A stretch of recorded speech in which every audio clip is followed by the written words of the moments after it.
తుని మండలం లోవకొత్తూరు గ్రామంలో పెన్షన్ల డబ్బు తగ్గించి ఇచ్చిన ఉద్యోగి ఇదేంటని ప్రశ్నించిన పెన్షన్ లబ్ధిదారులు ఇంటి పన్ను కింద ఆ డబ్బుల్ని కట్ చేసుకున్నట్లు బకాయించిన సచివాలయ ఉద్యోగి ఇంటి పన్నుకు పెన్షన్ కి లింక్ ఏంటి అంటూ నిలదీసిన బాధితులు. దాంతో బెదిరింపులకు దిగిన సచివాలయ ఉద్యోగి ఇష్ట ప్రకారంగా మీకు అక్కడికి వచ్చి కట్టేదండి అది అదే అంటున్నాను.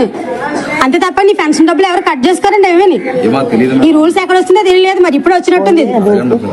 మీరు అందరూ ఇప్పుడు ఇంటి పనులు కట్ చేసుకుని ఎంత అవుతుంది మీకు డబ్బులు? ఎంత వచ్చింది మీకు ఇంటి పన్ను? ఈ డబ్బులు కట్ చేసుకోనా ఏమో ఎప్పుడు చూడలేదు ఇంత విచిత్రం. ఓకే నేనా అదో మా అమ్మగారి కోసం వచ్చాను నేను. మరి ఎందుకు తీయకూడదు? అంటే పెన్షన్ డబ్బులు వీళ్ళకి ఇచ్చే డబ్బులు ఇంటి పన్ను కట్ చేసుకోమన్నారు. ఇంటి పన్ను అన్నది మా ఇష్ట ప్రకారంగా మీకు అక్కడికి వచ్చి కట్టేదండి అది అదే అంటున్నాను. అంతే తప్ప నీ పెన్షన్ డబ్బులు ఎవరు కట్ చేసుకోరండి ఏమని ఈ రూల్స్ ఎక్కడ వచ్చిందో తెలియలేదు. మరి ఇప్పుడు వచ్చినట్టుంది. మీరు అందరూ ఇప్పుడు ఇంటి పనులు కట్ చేసుకుని ఎంత అవుతుంది మీకు డబ్బులు? ఎంత వచ్చింది మీకు ఇంటి పన్ను? ఈ డబ్బులు కట్ చేసుకోనా ఏమో ఎప్పుడు చూడలేదు ఇంత విచిత్రం. ఓకే నేనా అదో మా అమ్మగారి కోసం వచ్చాను నేను.